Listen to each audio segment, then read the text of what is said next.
प्राचीन समय में विद्यार्थी गुरुकुल में रहकर ही पढ़ा करते थे। बच्चे को शिक्षा ग्रहण करने के लिए गुरुकुल में भेजा जाता था। बच्चे गुरुकुल में गुरु के सानिध्य में आश्रम की देखभाल किया करते थे और अध्ययन भी किया करते थे। वृद्धराज को भी सभी की तरह गुरुकुल भेज दिया गया। वहां आश्रम में अपने साथियों के साथ घुलने मिलने लगा, लेकिन वह पढ़ने में बहुत ही कमजोर था। गुरुजी की कोई भी बात उसके बहुत कम समझ में आती थी। इस कारण सभी के बीच वह उपहास का कारण बनता है। उसके सारे साथी अगली कक्षा में चले गए, लेकिन वो आगे नहीं बढ़ पाया।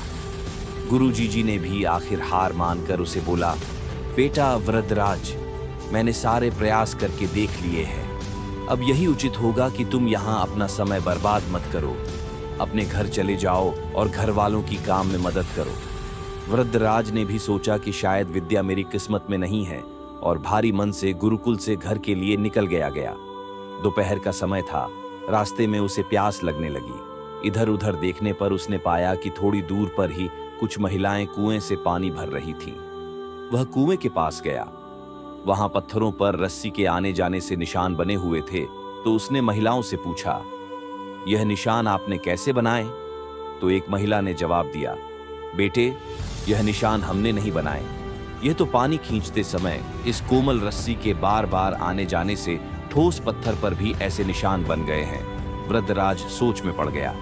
उसने विचार किया कि जब एक कोमल से रस्सी के बार बार आने जाने से एक ठोस पत्थर पर गहरे निशान बन सकते हैं, तो निरंतर अभ्यास से मैं विद्या ग्रहण क्यों नहीं कर सकता। वृद्धराज ढेर सारे उत्साह के साथ वापस गुरुकुल आया और अथक कड़ी मेहनत की। गुरुजी ने भी खुश होकर भरपूर सहयोग किया। कुछ ही सालों बाद यही मंदबुद्धि बालक वृद्धराज आगे चलकर संस्कृत व्याकरण का महान विद्वान बना, जिसने लघु सिद्धांत कौमुदी, मध्य सिद्धांत कौमुदी, सार सिद्धांत कौमुदी, गीर्वाण पद मंजरी की रचना की। शिक्षा, मॉरल। दोस्तों, अभ्यास की शक्ति का तो कहना ही क्या है। ये आपके हर सपने को पूरा करेगी। अभ्यास बहुत जरूरी है, चाहे वो खेल में हो या पढ़ाई में या किसी और चीज में। बिना अभ्यास के आप सफल नहीं हो सकते हो। अगर आप बिना अभ्यास के केवल किस्मत के भरोसे बैठे रहोगे, तो आखिर में आपको पछतावे के सिवा और कुछ हाथ नहीं लगेगा।